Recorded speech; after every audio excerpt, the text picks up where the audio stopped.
My name is Rahime Süleymanoglu Kürüm.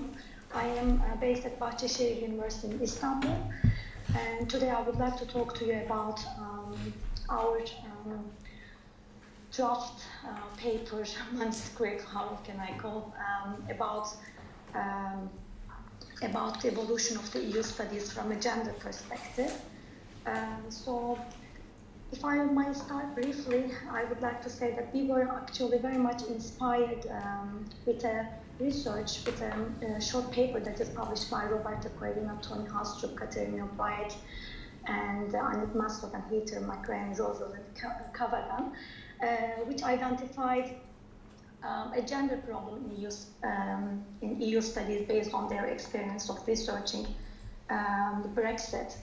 And when we find out, when we read this paper, when I found out this paper, I was very puzzled about what would be the situation in the EU-Turkey relations, because different from what Roberta Coelho and her colleagues argued, there was a domination of male researchers in the field of EU studies, and also there was a male stream analysis because of this domination.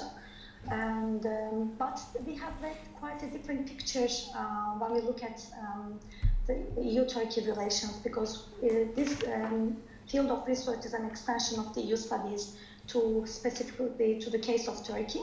But different from Europe, we actually have a lot of female researchers doing research on EU-Turkey relations. So we wanted to understand a similar problem, if there is an identical gender problem in EU studies, whether, because the identification of this knowledge and the theories and the policies that we have studied for the case of Turkey was actually also Eurocentric. And I was also quite happy to be placed with panel on decolonial and gender narratives on the EU, because the knowledge that we are having is Western-centric and dominated mostly by the academic studies that are being published at international context. So, and on the other hand, we have an AIMEST European Studies Research Network. So we checked this research network, like in the past, it was mostly female researchers, but when we checked this European Studies Research Network run by EU delegation in Turkey, a lot of male researchers also entered to the field. And we wanted to understand whether there is a changing track or the diversification in the EU studies along these lines, as the female researchers, like male researchers, are getting more interested in EU studies. And despite also the fact that Turkey is detaching from the EU, the number of the studies on EU-Turkey relations did not really decline. And also, we want to study the case of Turkey because Turkey has been an attractive case study for many of the researchers, especially those studying the organization of candidate countries, because Turkey has a very long relations with the EU. Turkey applied for associate partnership already in 1959, and then it set up association in 1963, which led to the formation of the customs union by 1996. So we want to analyze how the changing trends since then is actually reflected in the academic discourse, because studying of academic discourse can be important because it can shape the public opinion and also interest of political elites, because especially nowadays academics are writing extensively on Twitter, and also they are writing blogs, and they are more accessible to people as opposed to just writing books and journal articles that are targeting other academics. So, because of Turkey-EU relations has a very cyclical nature, and there has been a lot of ups and downs, it was actually very popular to analyze the asymmetry of power between EU and Turkey, and then the periods of crisis and the periods of more like condensed and better relations with the EU have been approached differently, obviously. And we wanted to understand like how these gender dynamics, how these power dynamics, have been interpreted by the academic literature since 1996. With that regard, we have a number of gender studies, gender EU studies group that we are doing research with. And but apart from that, there is a very good paper that is published by Ali Bilgiç, who analyzed the relations between West and the Mediterranean, and the relationship between the West and Turkey in particular in another paper, from a gender perspective, looking at identifying hypermasculinization and feminization of Turkey by portraying it more like either as passive and irrational or as barbaric and overreacting. So in both cases, the type of realism that Turkey displays didn't really fit with the type of realism that is projected or that by the European powers has. So we want to understand from that regard whether there is a similar interpretation by academic researchers of the ups and downs in the EU-Turkey relationship, because we observed that from our initial findings, preliminary findings, I can say that at the times of like the periods of crisis, when the Turkey is detaching from the EU, there is an interpretation of power dynamics more like on the basis of equality, as opposed to the times that we study EU-Turkey relations. Hi. Welcome back. Can you hear us? Hi, yes, sorry. Do you hear me again? Yeah. Okay. So yeah, I was thinking like when the power dynamics, when the relationship between the EU and Turkey are on track and good, there is more like an asymmetrical interpretation. But when the relationship are better, worse, then there is like a more like an interpretation on the basis of equality of powers. So we want to understand how these like trends have been interpreted by male and female researchers, whether their understanding of the EU-Turkey relations are different from each other, and whether there is a division of power, division of labor between them. And we also want to understand, is there a change in academic discourse and the diversity of perspectives among the female and male researchers. And for that purpose, we would like to understand and analyze the key concepts, theories, and themes that are being discussed, for example, security, economy, human rights, democracy. But we also want to be making sure that we are not reproducing these gender narratives, like identifying some policy areas as male and others as female. We want to refrain from that, which is not an easy task, I think. And so if I move just to briefly how we are planning to do this, we are going to do a qualitative content analysis because we want to understand how it is being perceived, because like we could do a quantitative analysis, but because they are academic papers, they might just have different outcomes. The keyword research, we found out that it's not very good because it can lead to wrong results. So we will take the coding categories with the key focus points, main arguments by authors, and the theoretical and conceptual approaches and methodological means. And we will also follow some interpretive approach to coding. And the period of analysis will be 3 time periods. The first one will be from 1996 to 2005, which will mean gradual enhancement of Turkey's EU perspective. And from 2006 to 2013, which is a period where there were several challenges in the EU-Turkey relations and accession process, and post-2014 period where there is a lot of backsliding into Turkey's alignment with the EU in various chapters. So our analysis is also very much directed by Buneo Baumgarten's 2014 study on academic discourse.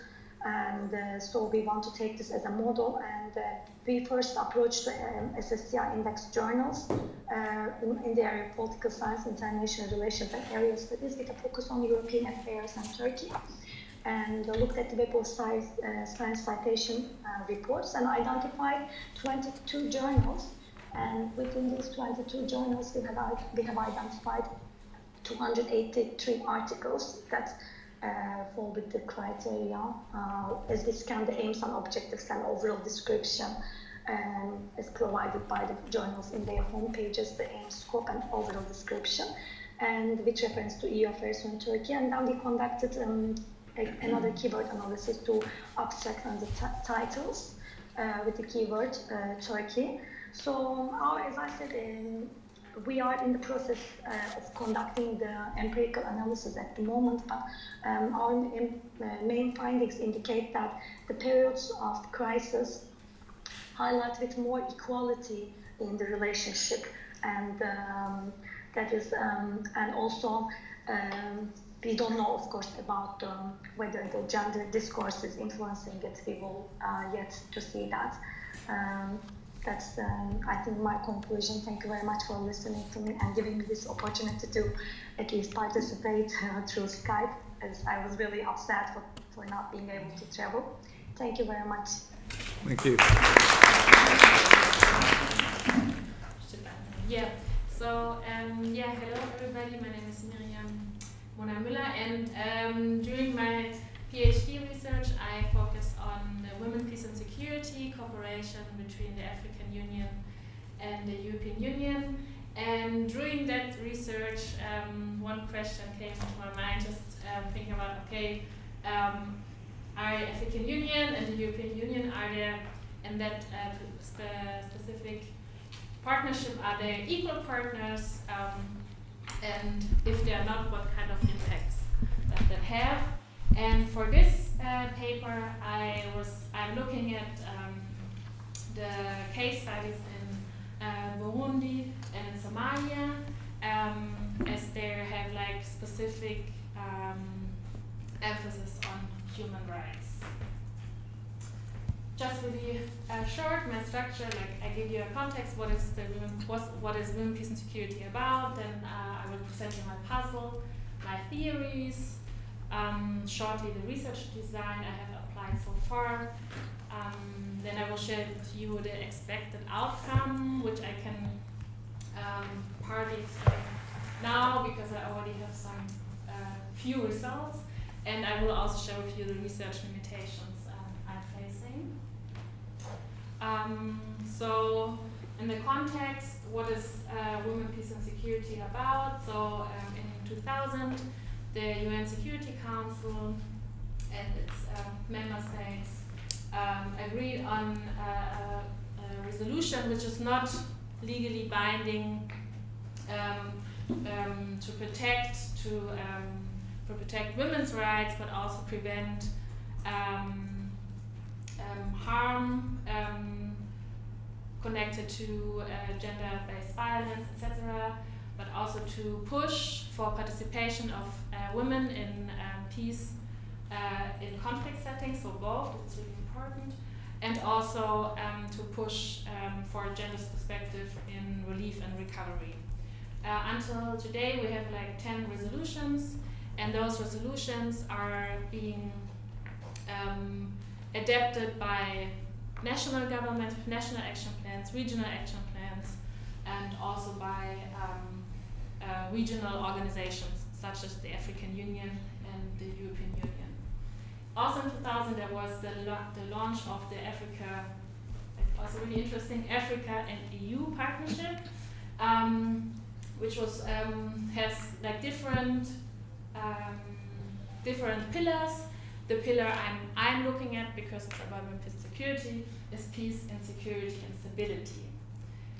When we look at the African Union, there are several official documents, frameworks, which are targeting the implementation of the women, peace and security agenda, such as a reporting and implementation framework, which is quite new.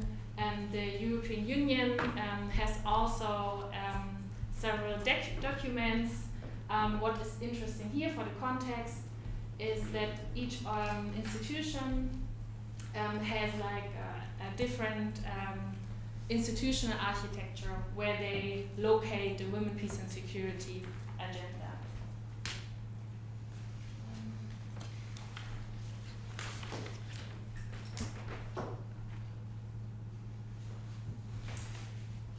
When I was looking at the cooperation of the African Union and the European Union, the first things I found out was that they both have Women, Peace and Security agenda. That is really important. And but they also, like on paper, have strong language on how they want to implement it. And they also, both institutions, have a strong focus on women's empowerment and participation. For example, the African Union has African Leaders, Women Leaders Network, or a FemWise, which is a mediator network by women for women. And the European Union has a strong language in general on gender equality, and also puts it really at the on a spotlight in when it comes to human rights, the promotion of human rights, etc. Also, what they have in common is when we look at literature, there are also critical voices for both organizations. For example, saying that the Women, Peace and Security agenda is mostly linked to the natural notion of women being peaceful, and that's why they have to be included in peace and conflict settings. And another criticism is also both for the European Union and the African Union that the participation of women is also a topic for when it comes to military operations, for example. So that's where I found some similarities. Of course, there are more. And so when I found out that, I was just thinking, okay, if they have similarities on the Women, Peace and Security agenda, and they are also working together on peace and security, why not look at the Africa-EU partnership, where they work on peace and security, and how they integrate the WPS agenda in this partnership. The next questions were then, okay, if they do integrate the WPS agenda, how do they distribute the task? Who's contributing to what kind of topic, and how what kind of impact does that have? And to somehow, to narrow it down, I focused on the balance on who is contributing to what, and I framed it as what kind of asymmetry is there between the African Union and the European Union when it comes to normative references in that kind of projects, and also when it comes to financial contributions, are they equal partners, or is there asymmetry, and where the focus is on financial contributions and that operations. Concerning my theoretical framework, I will just, I think due to time, so I will focus on the gendered institutions. So as both regional powers are institutions, I apply, for example, the theory of John Ecker, who's saying that institutions are gendered, which means they inherit gendered behavior, symbols, but also stereotypes, cliché, and so on, for the African Union and the European Union on policies on the Women, Peace and Security agenda. That could mean, for example, that the institutions themselves portray and identify women as peaceful. That's why they focus on their programs on women as mediators or as peace builders, for example. Another concept which I really want to emphasize is Swain's concept of gender security, which allows a broader understanding of what is security. And she says that we should go beyond the physical security or hard security and look at, for example, material or economic security, political security, but also have to like contextualize security in a cultural manner.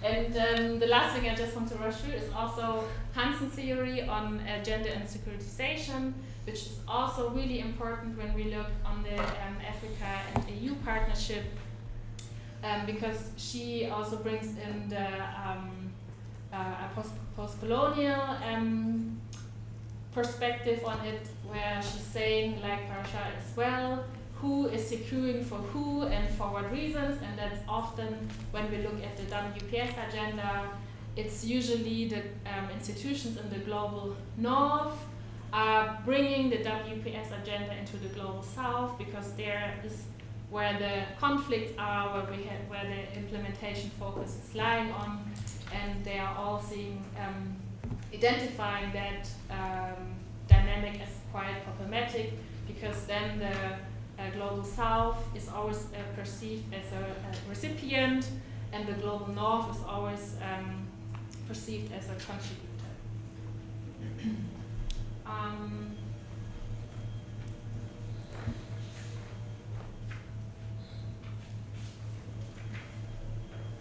So coming back to my case selection,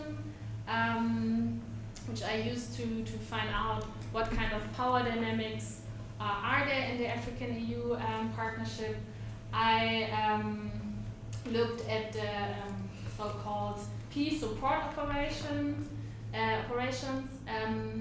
which are under the umbrella of the African-EU partnership, and then in the program of the African Peace Facility. And why I chose them is because they are all fine, like the project implementation is finalized. There is like a kind of a long period to look at, to find out maybe what they have changed in terms of the WPS implementation, and also a simple reason the documents and the reports are accessible, like widely accessible. And the other thing is that the two operations, they have a human rights component, which is usually also the entry point for the WPS agenda. 2 minutes? Okay, then I have okay, then I will just rush through like the expected outcomes. So far, I found out by analyzing official reports, tweets, and so on, that there is an unequal or asymmetric distribution of when it comes to financial means. On the one hand, this is because I've looked at the African Union reports and was looking how much money is actually spent on the operations, and I could only find amounts of money per year, so not really how much has been spent in total on the operation, but general for peace-led operations per year, which was about 1 million something. I have it here. And when I've looked at the EU documents, there were like clear references how much money the European Union has spent on the operations, and in both cases, the European Union has spent, like at least during the, according to the documents I found, more money as the African Union, but still this is not really transparent, so I can't really say whether this is actually true so far. And another point is that the financial contributions also from the European Union, it's not only the amount, it's also what they are investing in. And the European Union has intensified over the year the investments in hard security, so which means like technical equipment and so on. And I have to finish, right? It would be, if you could work to a conclusion in the next minute. Okay. And when I was looking at the normative contributions or normative frameworks, who's doing the training, for example, on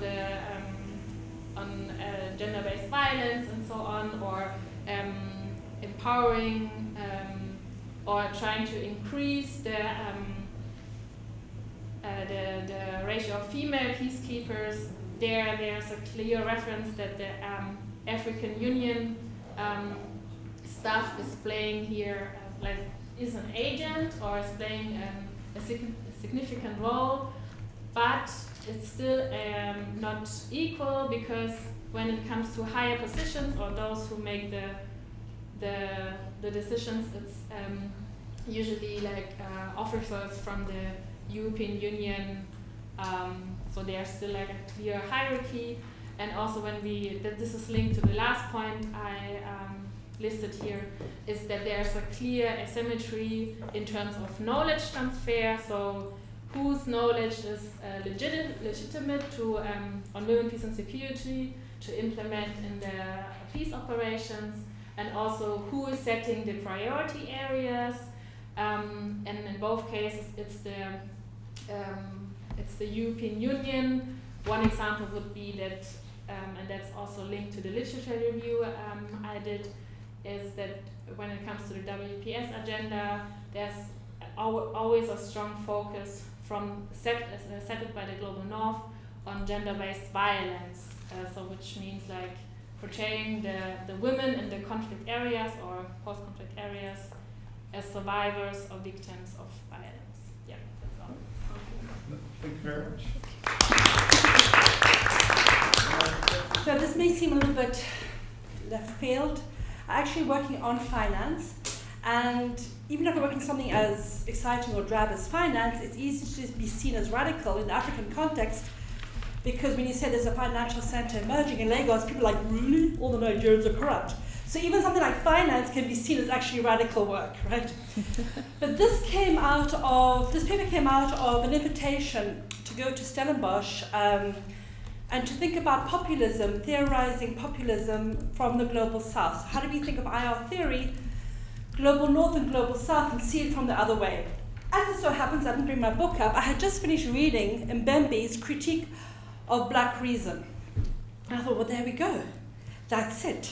So I'll show you. So it's a lot of fun to do this book, but it is connected in different ways. So Mbembe, I'm sure most of you know Mbembe's work, Critique of Black Reason, translated from the French in 2017.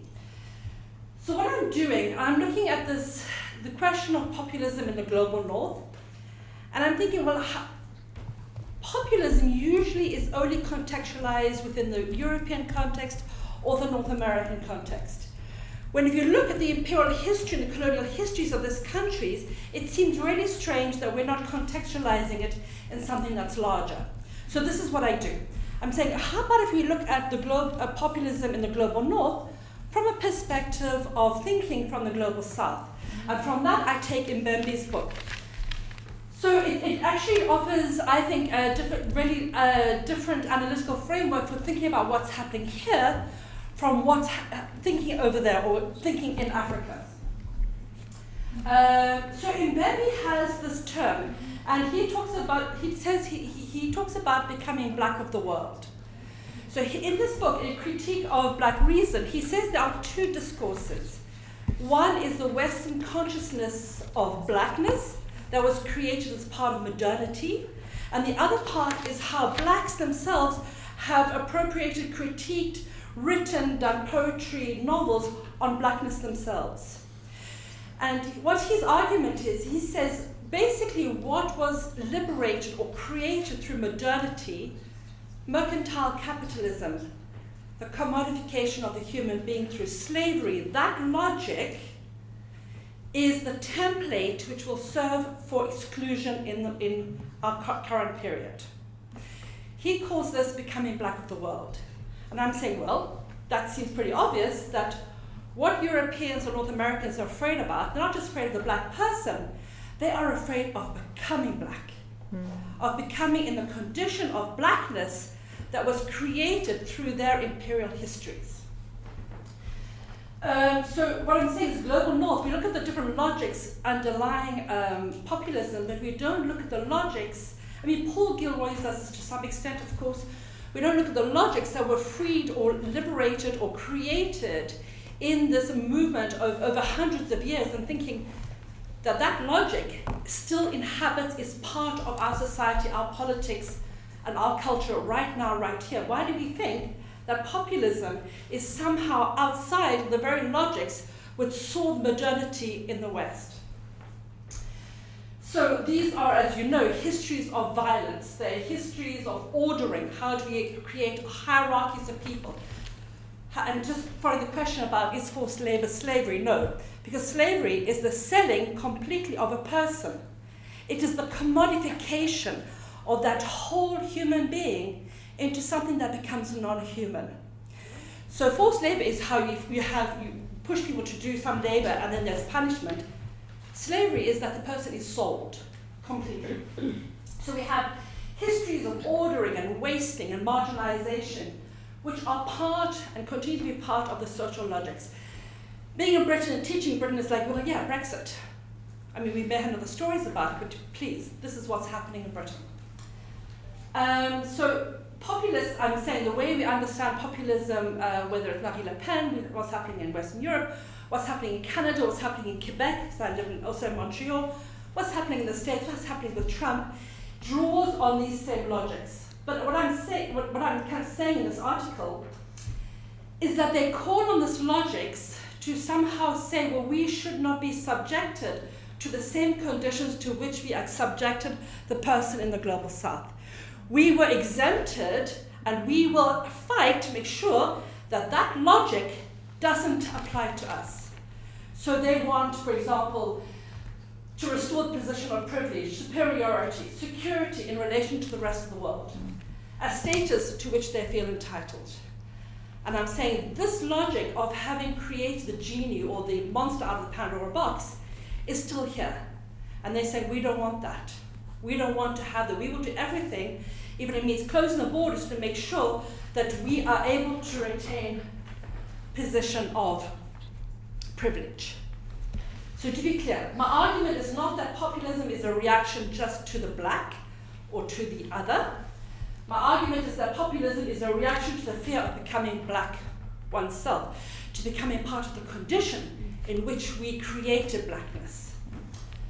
So the creation of blackness, which is formulated through European and American modernity, which justified mercantilist capitalism, justified the civilizing missions, justified the plantations, justified seeing the black person, creation, this idea of black, that creation of blackness, and this is Mbembe's point, is no longer contained in the black body.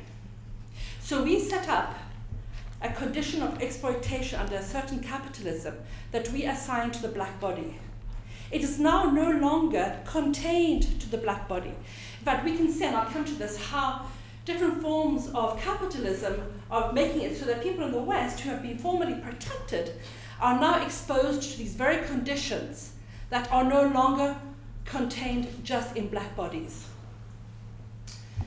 So the creation of blackness with a non-human, this is a theme going through his book. What is it to be human? So Mbembe is many things. He's a political scientist, he's a historian, he's a philosopher. So he's thinking about what is the human condition? What is it to be human? So he says, we created blackness with the non-human. We created that logic. Well, what is it to be human? And can that blackness go beyond? And so as I said, it's a template for all new forms of exclusion in animistic capitalism, and I'll get to that.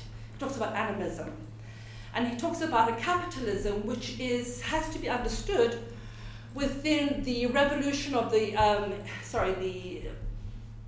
Fourth Industrial Revolution, animation of robotics, artificial intelligence. He says we're not under mercantilist capitalism, we're under a very different sort of capitalism. And how do we understand humanity within that new capitalism? Okay, so he says, basically, he starts a book. Europe is no longer the center of gravity in the world. So maybe for people living in Europe, you still think you're the center of the world. I mean, that's fair, but then China thinks it's the center of the world, right? But here you're thinking, okay, we're still the center, everything still comes to us. The discussion this morning, everyone's migrating, we're still the best, everybody wants to come here. His point is that it's being discentered. And if you travel to Africa, you travel elsewhere, it is discentered. It's just that when you're in the middle of where you think is the center, you don't hear that. So he starts off, it is being discentered, and this is the significant event, the fundamental experience of our era. So he starts clearly saying, it's being discentered. And through this, I built my paper up with three of his concepts: planetary entanglement, animism, and becoming black of the world. So, how many minutes do I have left? Okay. So planetary entanglement is the legacies of violence, of a culture, of identity, of wealth, coming from our colonial and imperial histories. We are entangled with the world. We are entangled with the global south. The global south is entangled with us. It is not a linear history. This is not the Enlightenment, moving forward to some kind of glorious future. It is rather a very, very messy world in which we are co-constituting the world. Animism, so he talks about here basically the fungibility, which is the movement between what is human and what is commodity. So we made the human being, the black human being, a commodity. And we go, oh no, we end of slavery. Well, actually, there are more slaves now, I just did some research, than there were at the time of the mercantilist capitalism, right? They say, well, there's more forms of slavery right now. So how do we understand the relationship between what it is to be human and commodification, which means commodification is how we take any parts of the world and we transform them into a market price through the market. We give it a price, we give it a selling price. And the last part is how we understand the universalization of condition of blackness, where the black bodies equaled the non-human. In fact, the black bodies equaled the commodified, but that is no longer in the past. It is just taking different mutations in the present period. So what I want to do with this is to think, as Kamarov said, you subvert the epistemic scaffolding. So I don't understand how we can look at populism in the global north without taking the global south, without actually coming from there and say, this is where we have extended, we pillaged, we extracted all these resources, and yet we think that we don't have to think about the global south in this. In fact, if you think about populism or think about deprivation, Africans have been under that for hundreds of years. So suddenly we're like, oh my goodness, austerity. Well, welcome to Africa. So what can Africa tell us about populism? Because that's what actually they have been living for the last century or so. So what I want to do is I want to subvert. I want to look at the North from a perspective of the global South. So planetary entanglement. And this is, that image I found very upsetting growing up in South Africa under apartheid, to see the rise of the flag of George in England, right? Not Britain, in England, and the manifestations of increased racism in England. I found it really deeply disturbing.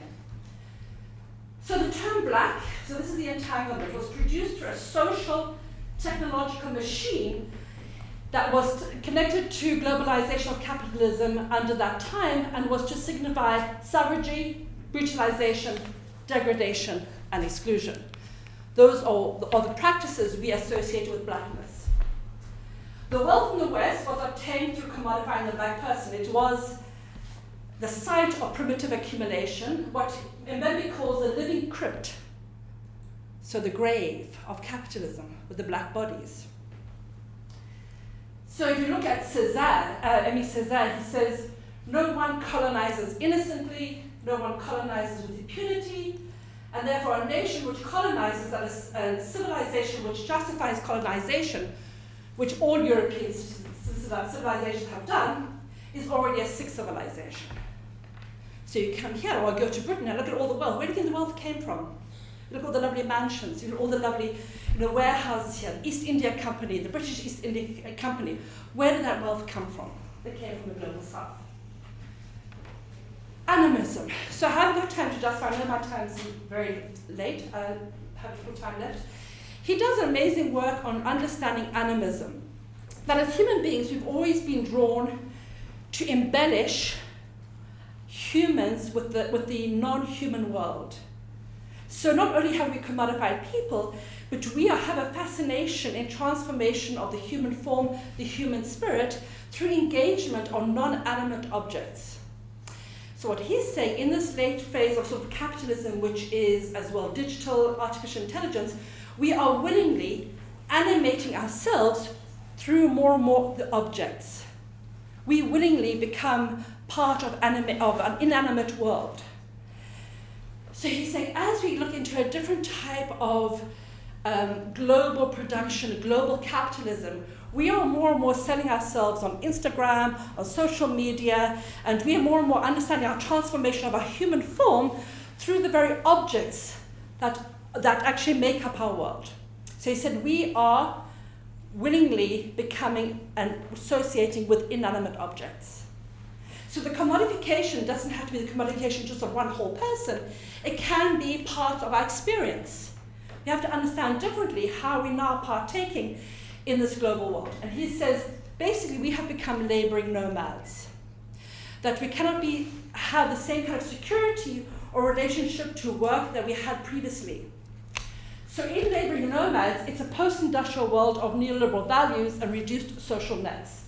We develop ourselves as non-reliant, self-made projects in the making. And I would say this is precisely the transformation that Europe and North America are going under. And part of the thing that we understand as pushing populism, the lack of security. So to come to my other parts, I think I'm spending my time. So humans have been alienated by global capitalist dislocations and shocks. We also actively drive this capitalism. So we are part of the very world that actually produces those effects of dislocation. Sorry, I don't have much time, so I'm going to go to... So basically what he's saying, and he's taking his part, we are entangled. We are in a different capitalist world. We have a history of commodification. We have a history of the other, of creating the other. And therefore, to understand this phenomena, we actually need to go to the global south. We need to read from the global south to understand the global north. To understand that really we are at risk, the template of becoming black of the world, as it was created as a category of the non-human. Thank you very much.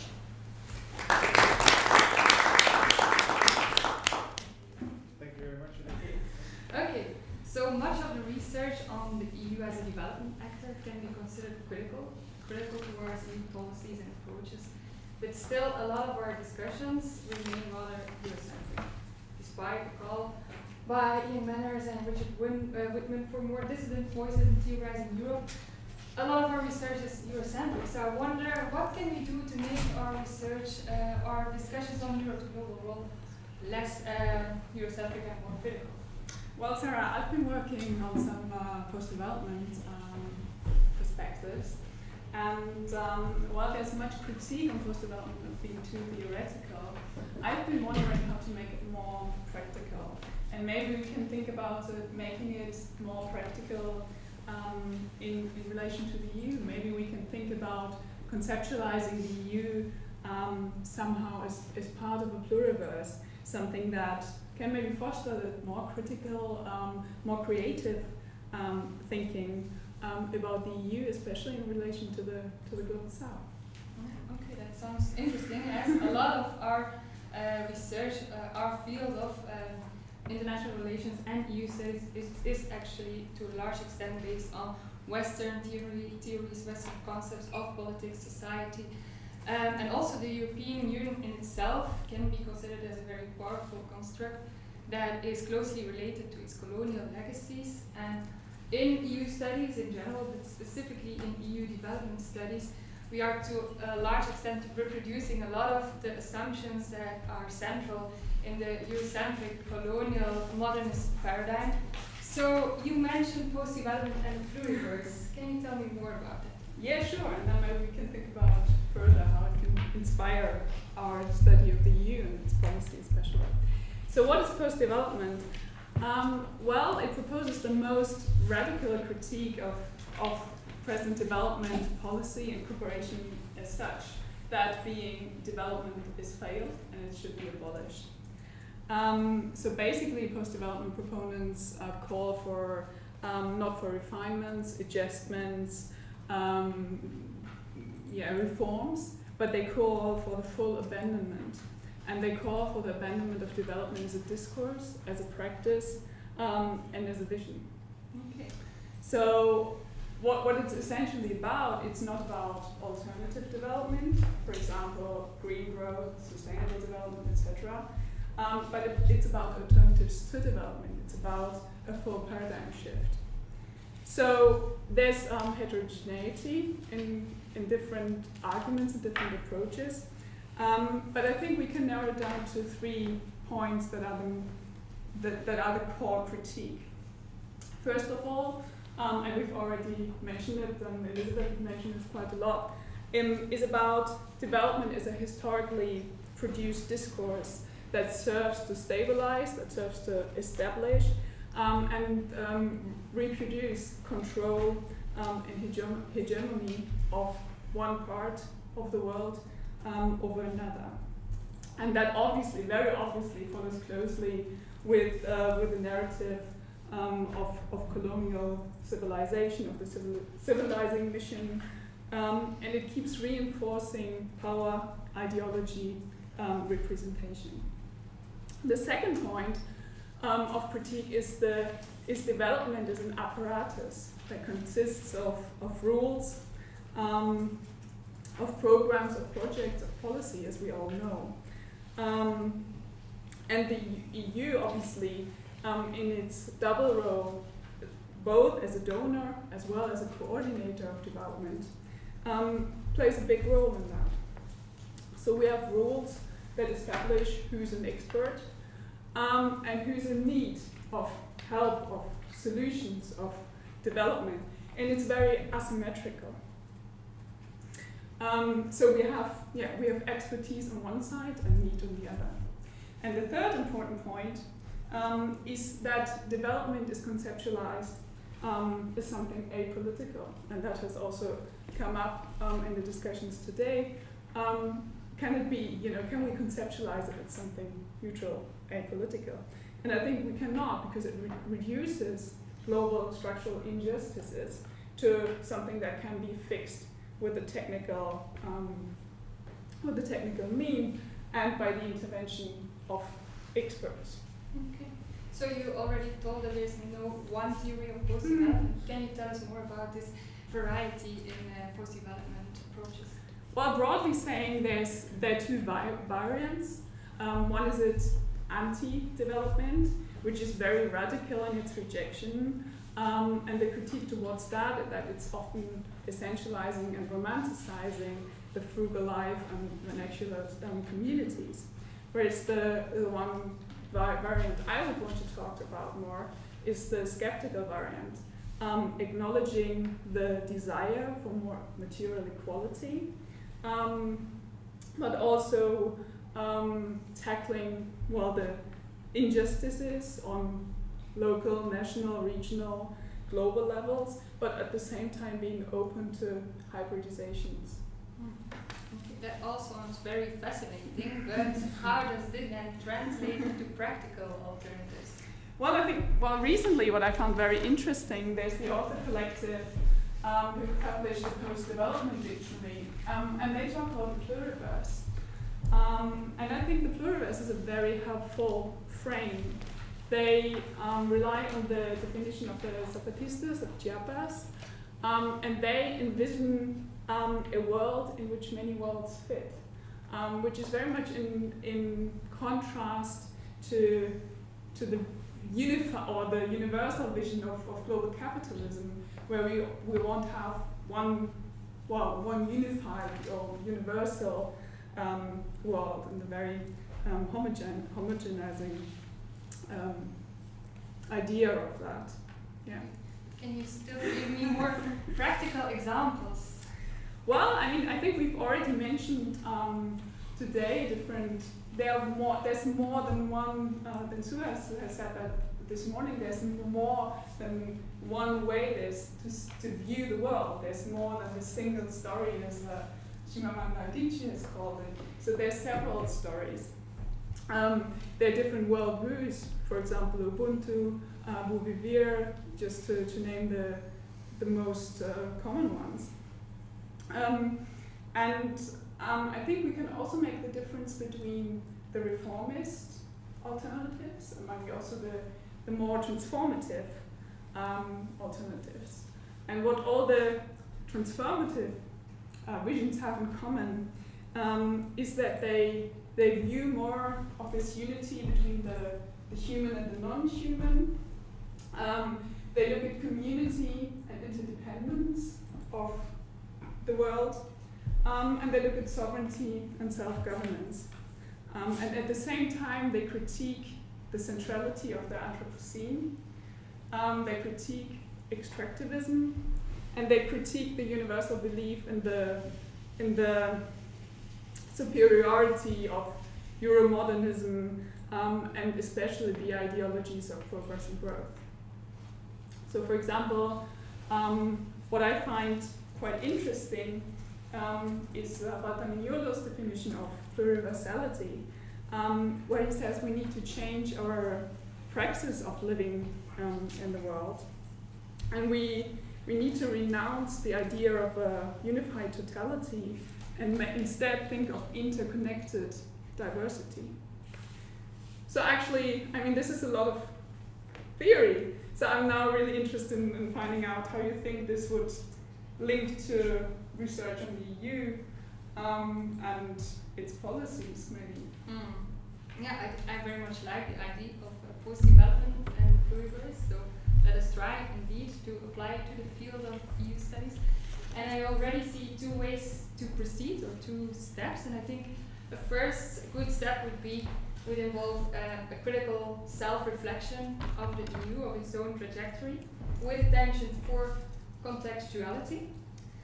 Second, I think indeed the pluriverse, the concept of the pluriverse can help us to acknowledge the diversity within the EU, the diversity in views on development, or even better, the good life within the EU.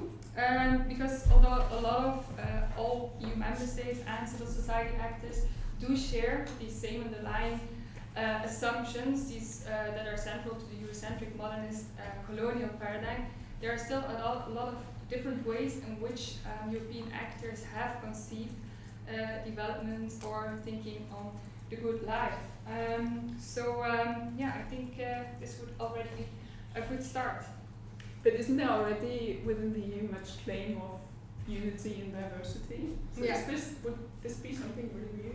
Yeah, you're right. So we all know the mantra of unity and diversity, but I think EU studies have interpreted this mantra in a very narrow sense. Still, I think in EU studies we think that unity is in the end the ideal outcome. So differences between member states or their specific particularities, we treat them as variables that can explain the lack of cooperation, the lack of integration, the lack of development, the lack of policy making. So they are usually treated as obstacles. So I think in that way we don't give value to this aspect of diversity, because also regional and local divergences within the EU, we usually overlook them. We don't focus on them. So let us coin indeed the idea of the pluriverse, with the EU there, which would reject this monolithical thinking and allow for more detailed, complexity-sensitive, also interdisciplinary research on the specific historical, sociological, political, economic backgrounds of these different views on societal development within Europe and beyond. And this would also include a lot of voices that currently remain largely invisible, such as voices of the African diaspora, LGBTIQ communities, groups, and the working poor. And all those gender more critiques that are usually formulated towards like the big global institutions, financial institutions like the World Bank, the UN, the WTO, can they also be applied to EU? Yeah, definitely. So the critiques that we formulate towards these international organizations can indeed also be applied to the EU. First of all, think about the fact that scholars have increasingly pointed to the structural biases in the EU's construction. Think about the EU's answer to the financial crisis and the preference for austerity policies, which shows that the EU is very good at developing policies and instruments that stimulate market competition and integration. Also, what we see also yesterday, but for the past years and before, is that the EU's answer to the so-called migration crisis is developing these toolboxes that are focused on limiting and controlling migration and think about the strengthening of Frontex, for example. And then the second way in which we can apply these critiques is the fact that the EU also suffers, of course, from these democratic deficits, and that the EU is also developing policies that reinforces inequalities and that neglects or even undermines diversity. So a lot of examples of how EU policies strengthen these inequalities are found in inequalities that we can envisage between workers between workers and employers, bigger and smaller member states, men and women, Europeans and non-Europeans, and so on. So a lot of these inequalities that the EU is actually reproducing. So this is like more the internal within the EU, but how about then looking at EU's engagement with the rest of the world, with the global south, what we've also brought up so far?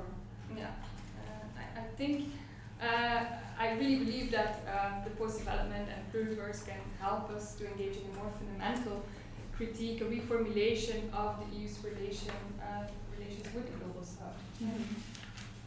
Well, I think at least maybe what I think is that maybe it can help, this kind of approach, this kind of thinking can help EU scholars clarify about the real challenge, which is about the fundamental problematic conception of development and aid in itself.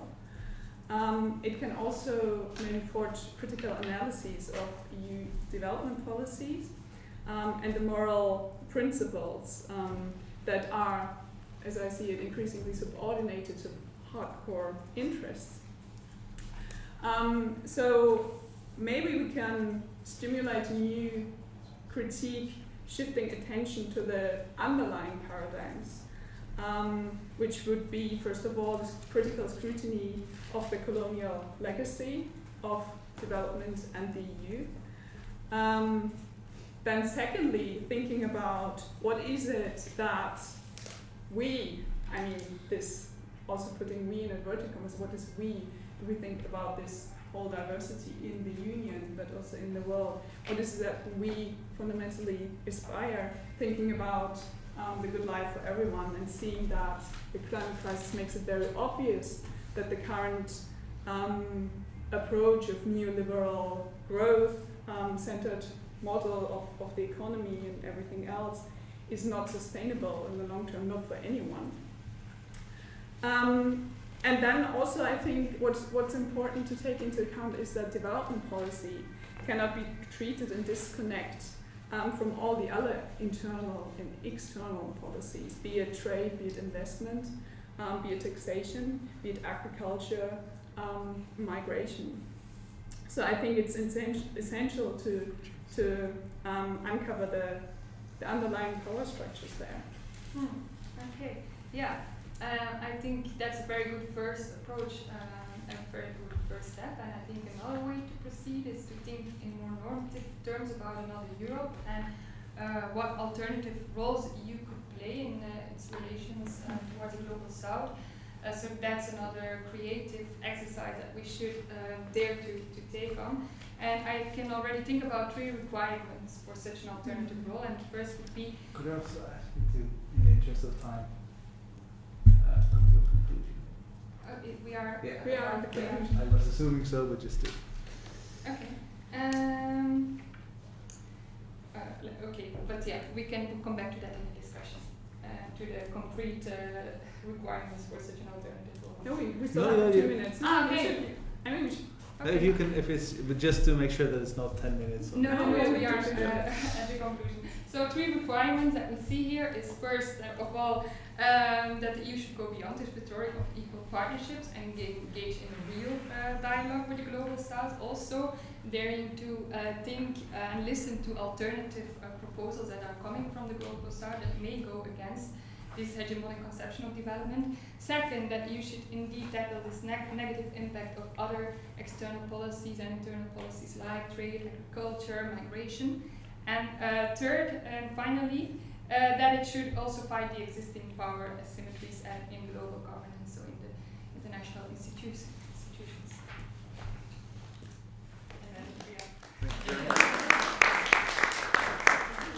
Thank you very much. If I could invite all the panelists back here for your questions.